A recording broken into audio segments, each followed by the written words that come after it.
So in this video we're going to be showing how to install this sliced river stone, and it comes on a sheet, so it's a sheet mosaic.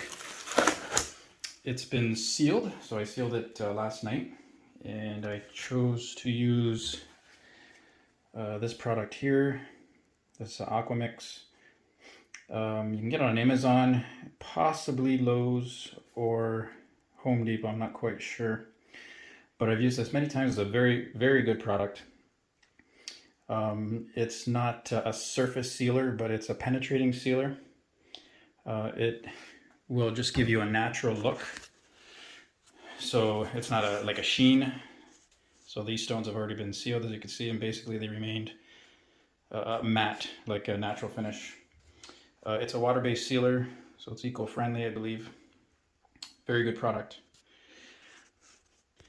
Now these mosaic sheets, they actually interlock with one another. As you can see, it's not a straight line, it's kind of wavy, and they all interlock.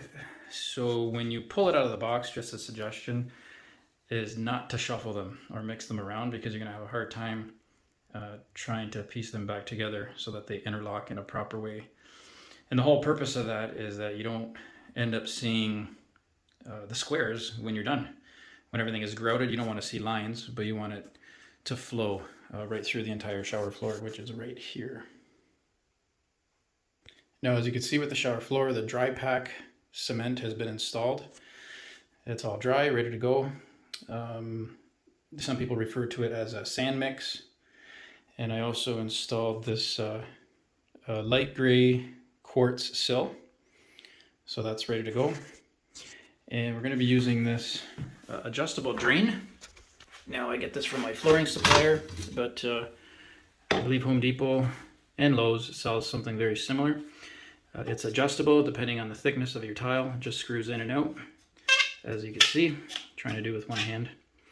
And I'll adjust that later so that the stone will kind of fit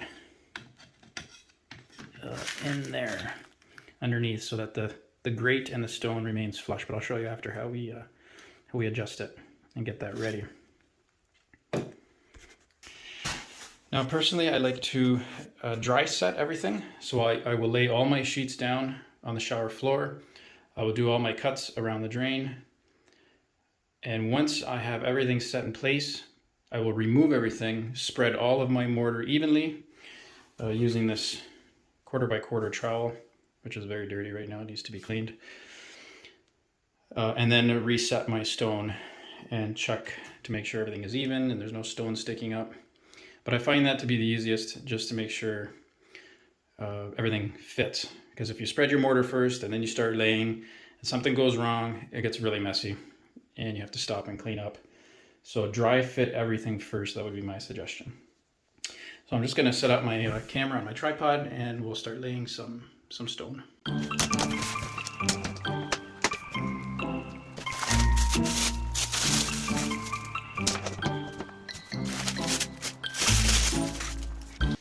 Now we get to a point in this top right hand corner where obviously it's not a full sheet. So one way to do this is use your tape measure and try to find out what you need to cut out. Now that would work very easily if this was regular tile, but the way I like doing it is whatever edge is going here, I will flip it upside down. And now you can kind of see through the mesh and see where you need to cut. Now it's not going to be perfect. I prefer to overcut and then fill in with other pieces.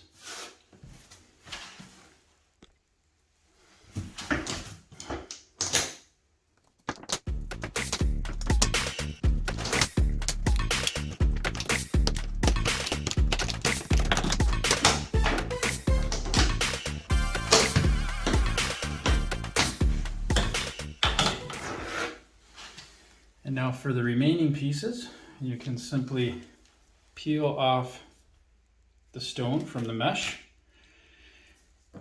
and you'll have individual pieces you could piece in. Now it's kind of like a jigsaw puzzle. So you have to play with it a little bit, but eventually you can get them to fit in nicely to make it look natural.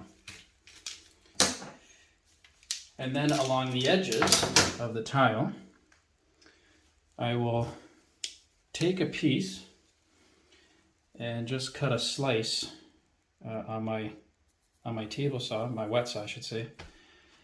And this will become 2 pieces, and I can fit them in and make it look very custom. And I'll show you how you can do the corners like that as well.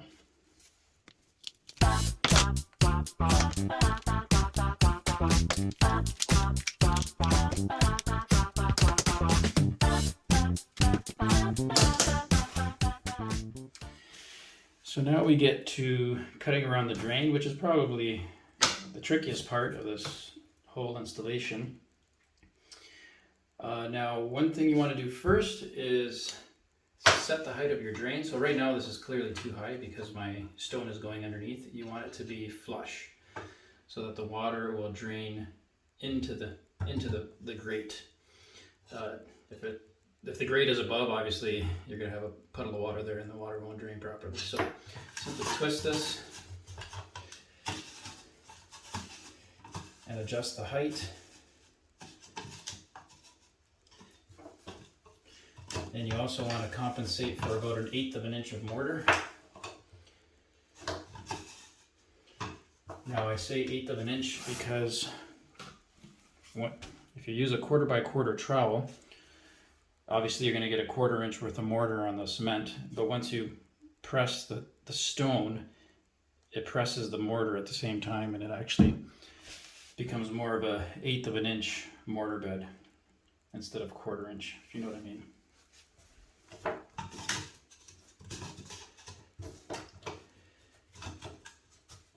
So there, that height is pretty much where I want to be. Now the way I would do this is take your sheet, place it right over the drain.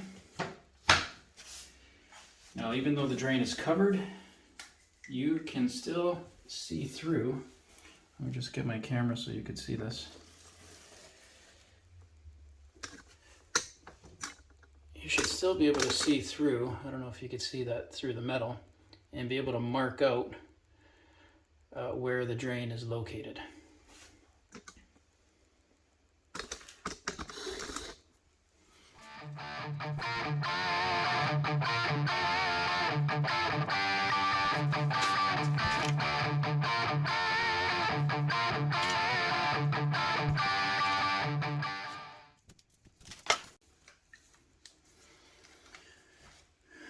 So there you could see the beginnings of where the drain will be.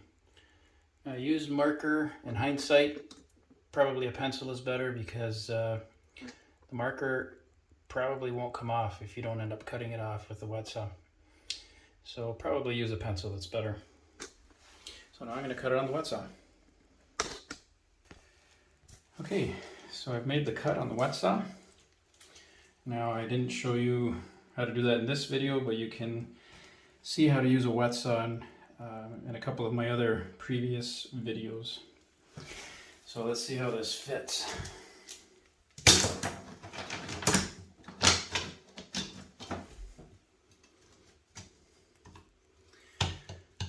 Okay, so not too bad. Looks really good. Now sometimes you get these little pieces that will cut off. You can always install these after. I'm not sure if I will or not. We'll see how it looks once it's all installed. I think it went right over here. I'll put it on the side for now. So let's lay out the rest. One more wet saw cut here around the drain. I'm going to use my pencil this time.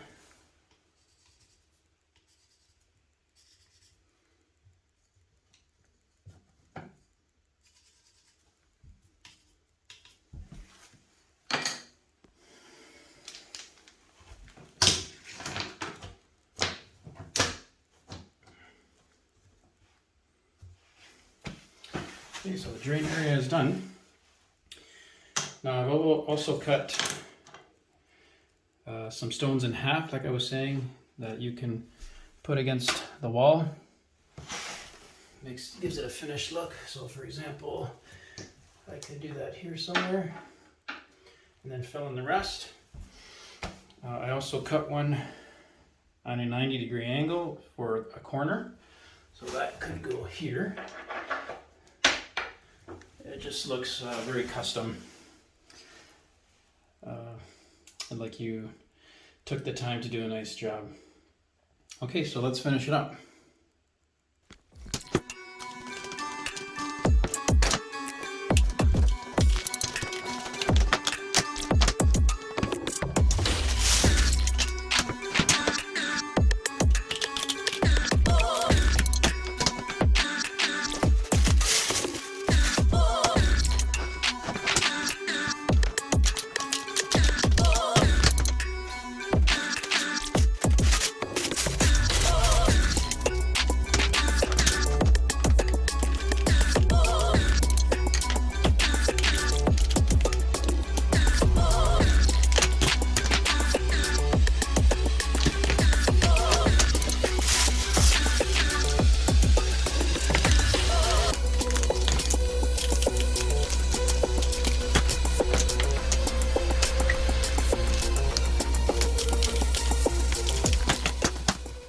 Okay, now I'm at a point where I'm going to spread all the mortar, and then later on I will fill in all the perimeter with cut pieces, full pieces, whatever I need. But now, right now, I have enough to spread everything and start laying. So before I start laying, I'm going to lift these sheets and stack them in a way that it will be easier for me to put them right back the way I laid them. So the way I like doing is start, since I lay my tiles from the back coming forward, I will start by removing this sheet first and just stack them. And that's row number one. Once I spread everything, then that's my first sheet I start laying. And that way the sheets don't get mixed up.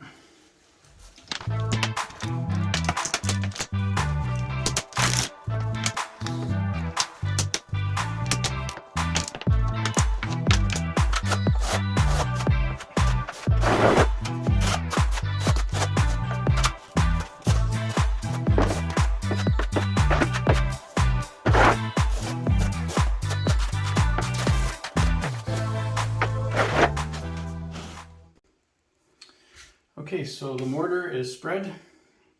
One thing I should mention too is you want the right consistency. You don't want it to be soupy, because when you install these stones, you don't want it to ooze through the mesh, because if that's the case, you will have a real hard time cleaning everything up prior to grouting.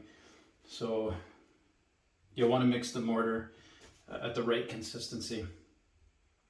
And since I laid my stone according to how I took them out, it's going to be easy to put them back in now, so there's no guessing. So this is my first piece that goes in the top left.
And there you have it, sliced river stone shower bed.